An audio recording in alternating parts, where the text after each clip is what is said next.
Hey, good afternoon. My name is Dominique Gilliard, and I serve as the Director of Racial Righteousness and Reconciliation for the Love, Mercy, Do Justice mission priority of the Evangelical Covenant Church. And today I have the pleasure of interviewing my good friend and colleague in the work of reconciliation and racial righteousness, David Swanson. David is a pastor in the Chicagoland area, specifically in the Bronzeville community, and he leads a multi-ethnic covenant church that is really committed to the inbreaking nature of the kingdom and trying to authentically live out what it means to be an ambassador of the gospel. And so, David, just want to welcome you and thank you for taking the time to kind of join us. Yeah, absolutely. There's very little that you could ask me to do that I won't say yes to, Dominique. So as long as you don't take advantage of that, I'm glad to get to do this.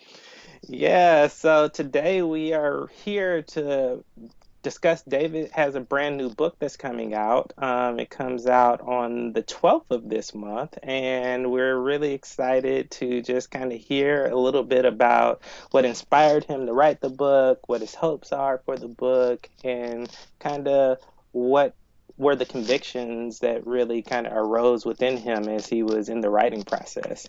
And so, David, do you happen to have a book to show our members real quick? I do. His book is called Rediscipling the White Church. And it is from InterVarsity Press, and who my book was also published through. And I'm really excited to have him as a colleague in a new way. And so, David, as we kind of think about your book and kind of what it focuses on, I want to just hear a little bit from you about what inspired you to write the book. Yeah, it's interesting because you and I have known each other mostly in the context of multiracial and reconciliation and justice ministries, and that has been sort of the primary focus of my ministry for about 12 or 13 years now. And so most of where I've spent my time thinking has actually not been um, related to majority white Christian spaces. It's been around multiracial, multi-ethnic, multicultural churches, this connection between racial justice and racial reconciliation.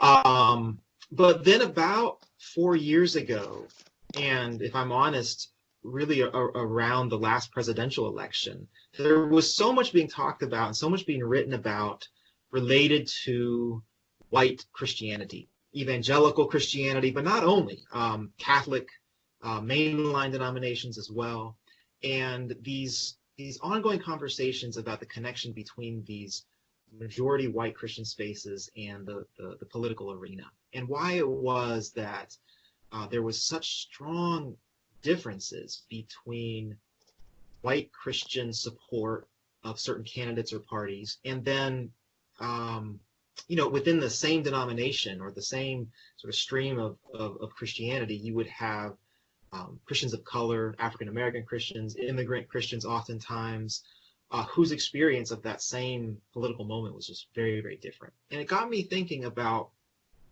something that I think we've taken for granted for a very long time, but which is that when it comes to many of our white Christian spaces, we seem to be more defined by our race than by our faith, or we seem to be more easily understood in racial terms than than terms related to our Christian identity and Christian faith, which is to say that a white Christian congregation could share almost everything in common with let's say, a black church down the street or in the neighborhood, when it comes to doctrine, when it comes to basic belief, when it comes to gathering and worship, and yet that difference in race ends up making huge, huge differences when it comes to visions for flourishing and in the political realm.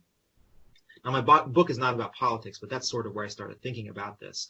And that then led me to questions about discipleship. I started wondering, what's the kind of discipleship that's happening in these majority white Christian spaces that is leading white Christians not toward greater connection with, solidarity with their Christian family of color, but with greater connection with white people who may not share any of their Christian faith.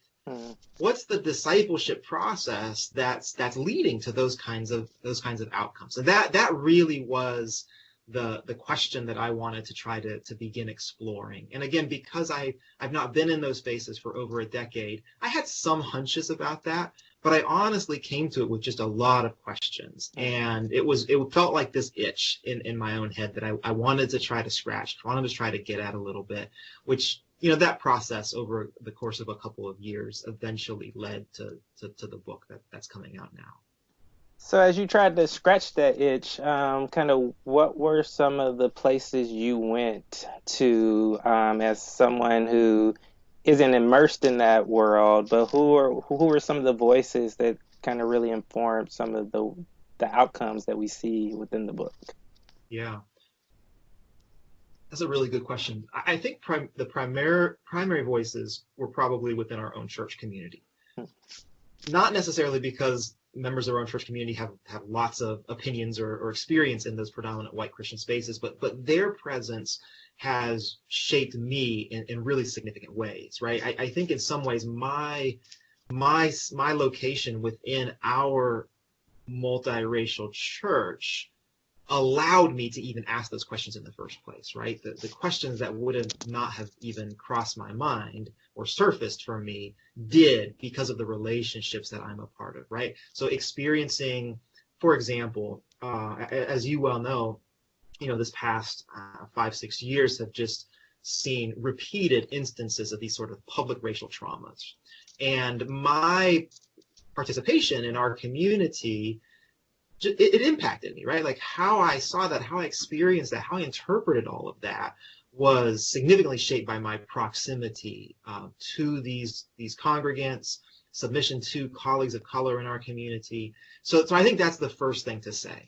And then secondly, I started, reading different folks who had thought about discipleship and formation. As people like Dallas Willard were important in that. One scholar who I drew from is named James K.A. Smith, who's at Calvin. And Smith does some really important work around what I would call kind of theological anthropology. How do we understand the nature of being humans? And I think a lot of times in white Christian spaces, we have thought about being human is mostly about being thinking beings. And so when it comes to discipleship, we've often thought about changing people's minds in order to change how we live.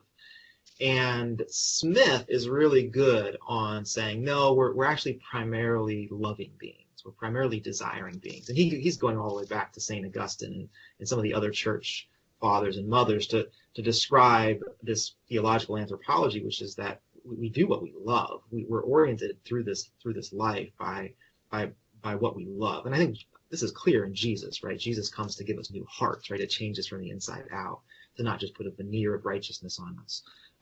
And so that then led me to start to think, okay, so we need to think about discipleship as the fundamental change of our loves, of our affections, of our orientations. Smith doesn't write about race, but I use that as a jumping off point, which led me then to some other folks who are thinking a little bit more about race. There's a professor named Eddie Glaude. I think he's at Princeton, and he writes in Democracy in Black, I think is the title of the book. But he has a whole chapter just on racial habits, and that synced really well with this view of our humanity where we're oriented by our affections, our loves, but these things then get calcified in our habits, how we navigate our way through the world. And so that those thinkers, those voices really started to help me kind of keep pursuing these questions and these trails. And what I found then was that discipleship, and this is something that I've heard you say many times, is not limited to Christians, right? It's not limited to our Christian faith. We're discipled by all sorts of things. And so that really pushed me hard to start thinking about how are we discipled by race, and how are we being formed by the racial hierarchies and categories and assumptions of our culture? How are we being deformed away from the reconciled kingdom of God to which we've been called for. So lots of other really important voices who shaped me, but those were some of the folks who kind of, I think, got me on the right track.